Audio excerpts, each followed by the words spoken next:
Hello friend, welcome back everyone, welcome to my channel. और आज मैं लेकर आया हूँ अपने इंडिया में जितनी भी क्रांतियाँ चलती हैं, क्योंकि जितनी भी क्रांतियाँ चलती हैं उसी से रिलेटेड ये वीडियो है। इस वीडियो में हम अपना 1-2 नंबर पक्का करेंगे, क्योंकि ऐसा क्वेश्चन ग्रुप सी या ग्रुप डी के एग्ज़ाम में एक आधा पूछ ही लिया जाता है। ठीक है फ्रेंड्स, तो इसीलिए रेलवे और एनटीपीसी और ग्रुप डी के एग्ज़ाम जल्दी होंगे, तो उससे पहले हमें सिलेबस भी कवर करना है।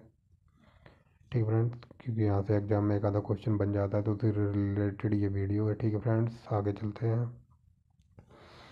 इससे पहले मैंने जितने भी विश्व के जितने भी मोस्ट इम्पोर्टेंट टॉपिक थे, जैसे विश्व की जनजातियाँ, विश्व के घास के मैदान, विश्व की झीलें, विश्व की नदियाँ, विश्व की स्थानीय पबने, इन सब की वीडियो मैंने ऑलरेडी आपको प्रोवाइड करा दी है। चैनल पर जाके देखना।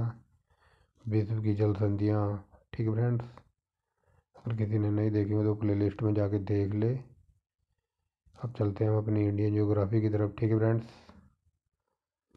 तो चलिए, पहला क्वेश्चन ये है कि हरित क्रांति का उत्पादन, तो ये खाद्यान्न उत्पादन से है। ठीक है फ्रेंड्स, खाद्यान्नों को बढ़ावा देना। कई बार ये पूछ लेता है कि इसकी स्थापना या शुरुआत किसने की थी, हरित क्रांति का जनक किसे कहा जाता है, तो वो MS स्वामीनाथन है। ठीक है फ्रेंड्स, दूसरा है श्वेत क्रांति, तो इसका दुग्ध उत्पादन से संबंध है और इसके जनक हैं डॉक्टर वर्गीज कुरियन। ठीक है फ्रेंड्स, नेक्स्ट चलते हैं पीली क्रांति, तो ये तिलहन उत्पादन से है।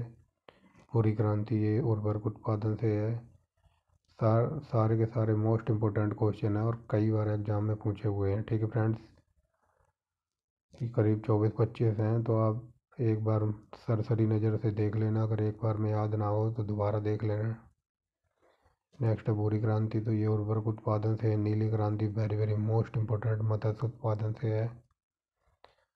कई बार क्वेश्चन ये बन जाता है कि हमारे देश में सबसे ज़्यादा किस राज्य में मछली का उत्पादन होता है, तो वो आंध्र प्रदेश है। ठीक है फ्रेंड्स, AP आंध्र प्रदेश याद रखेंगे। लाल क्रांति, तो ये टमाटर या मांस उत्पादन से है। ठीक है फ्रेंड्स, दोनों याद रखेंगे।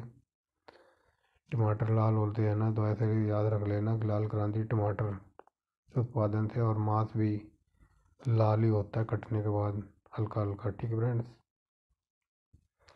गुलाबी क्रांति ये झींगा उत्पादन से है। झींगा एक मछली की प्रजाति होती है। ठीक है फ्रेंड्स, बादामी क्रांति ये मसाला उत्पादन से है। सुनहरी क्रांति ये फल उत्पादन से है।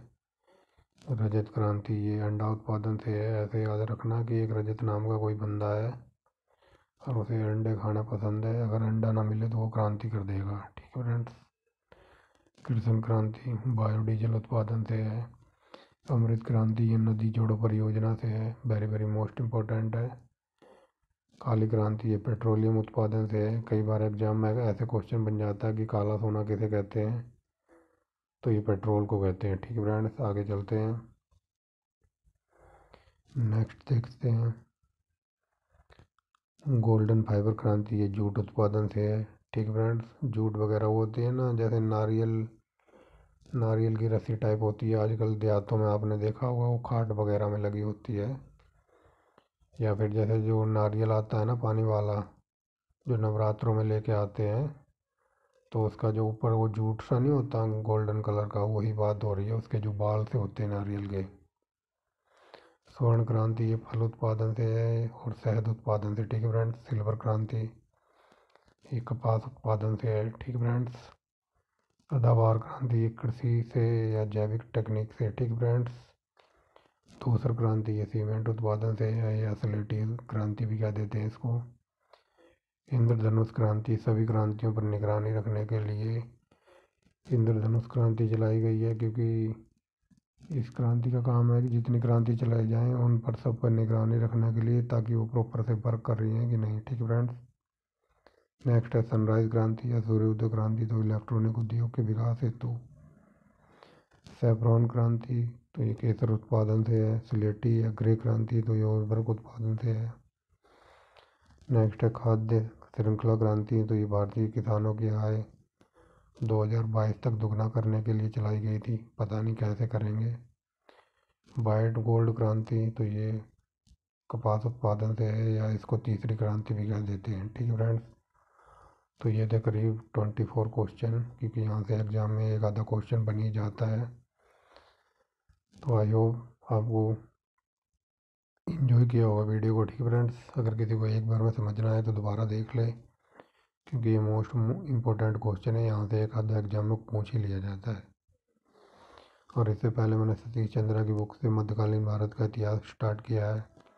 अगर किसी को बिल्कुल डीप में पढ़ना है तो आप वहाँ जाके पढ़ सकते हैं। और लूस एंड से साइंस कंप्लीट करा रहा हूँ मैं, और एक प्रैक्टिस सेट भी स्टार्ट की है फ्रेंड्स, आप उसे भी देखते रहिए, क्योंकि प्रैक्टिस सेट में लगभग 80 70 80 क्वेश्चन होते हैं, तो आप वहाँ से भी प्रैक्टिस कर सकते हैं। ठीक है फ्रेंड्स, तो I hope you enjoy the video and bye bye.